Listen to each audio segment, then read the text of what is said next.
Hey everyone, David MacDonald here from Fitness Calgary. Today we're going to talk to you about the top 3 mistakes people make when they go to the gym. Okay, so number 1 is having poor form with the exercises that they're doing.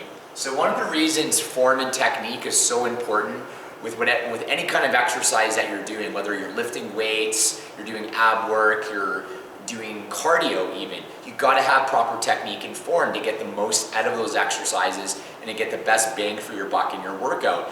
And when we don't have proper technique, or we don't put enough emphasis or pay enough attention to proper technique, there's several things that are going to happen long term. Number 1, we set ourselves up for an injury. So probably the most important reason you want to have good technique with the exercises that you're doing at the gym is you want to prevent injury down the road. Injury usually happens when we overload a muscle tissue too quickly, or we overload a muscle tissue that's not designed to be loaded in the way that we're wanting to load it.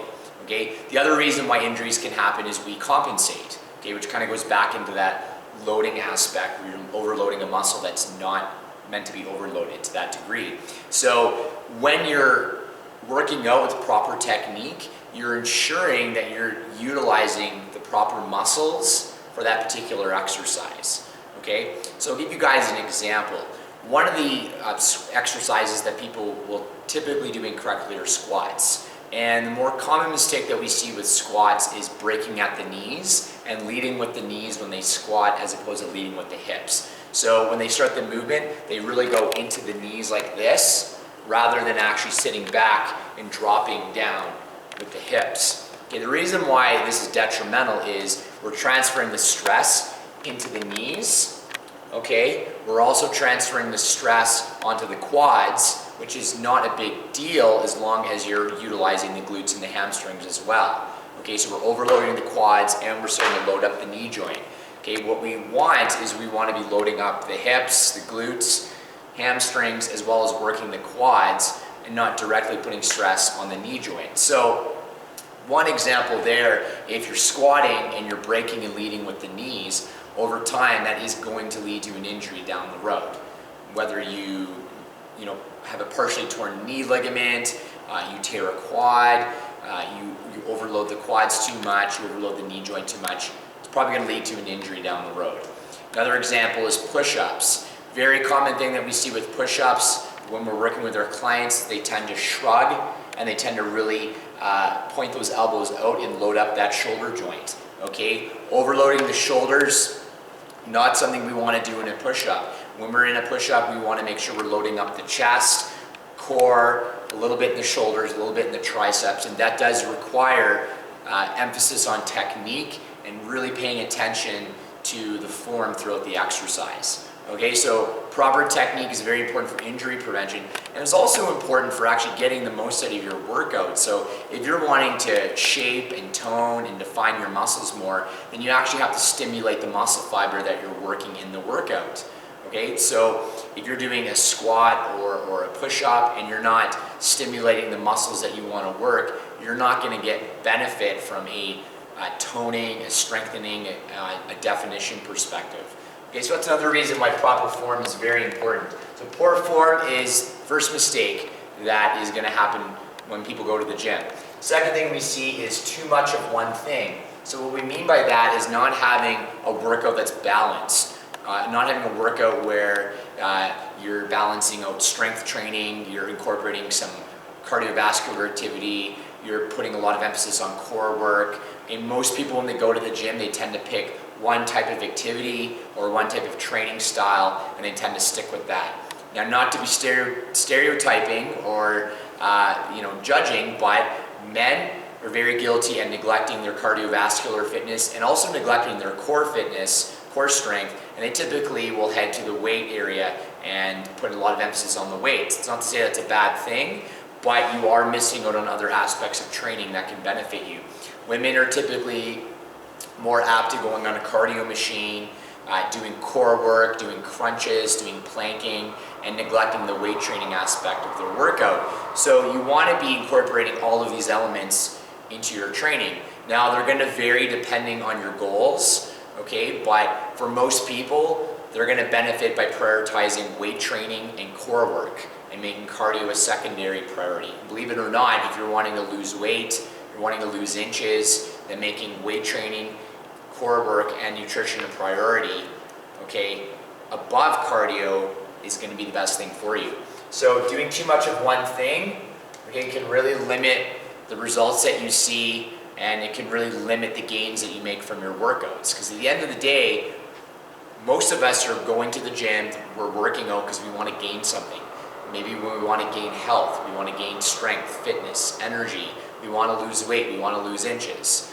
Okay, so by neglecting certain aspects of training and putting too much time into one thing, then we're going to significantly limit the progress that we can make.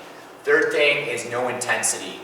And whenever I talk about no intensity, I always laugh because I think if the person's standing there texting in between their sets or on the cell phone while they're doing bicep curls or something crazy like that. So lack of intensity is probably one of the bigger things you'll see at the gym, and maybe it's something that you're experiencing at home. Maybe you go into the gym and you notice that you don't work out as hard compared to if you're working with a personal trainer, you're doing a class, you're doing a boot camp, you're doing a yoga session.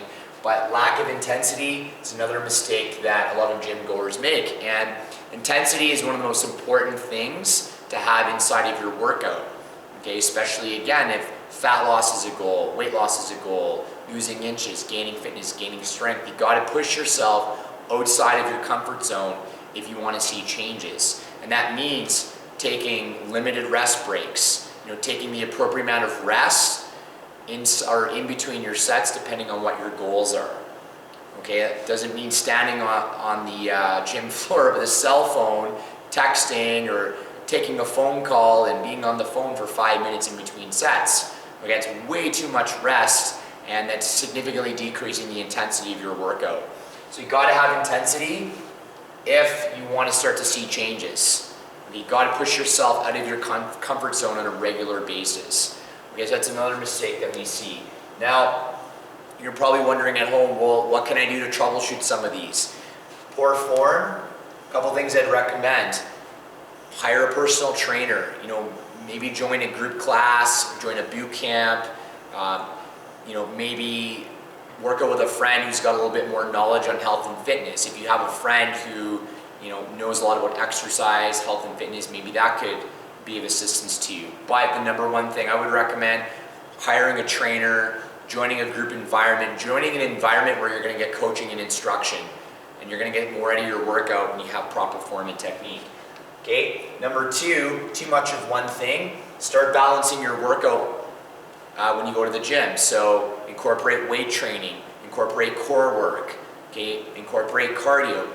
Maybe you have 3 days a week where you focus on weight training and core work, and then you have 2 days a week that's more cardio based. But at the end of the day, you want to have a good ratio of strength training, core work, and cardio work. It doesn't have to be even or equal, but you want to be getting those elements in there. I would skew your ratio more towards strength training and core work as opposed to cardio. Okay, now number three, intensity. Probably the number one thing people can do at the gym to increase their intensity is take less time in between sets. So shorten up your rest periods, shorten up your rest breaks, ditch the cell phone, put some headphones in, get some music that's gonna pump you up. Stop having those long 2, 3, 4, 5 minute conversations in between sets and focus on the task at hand, focus on your workout. Okay, it's probably the best way you can increase that intensity, would be to shorten your rest time in between sets. Okay, so those are the top 3 mistakes that gym goers make and that people make when they go to the gym, and we also gave you guys some solutions on how you can enhance those things and improve upon them. I'm David MacDonald from Vitality Fitness Calgary. Thanks so much for watching. We'll see you soon.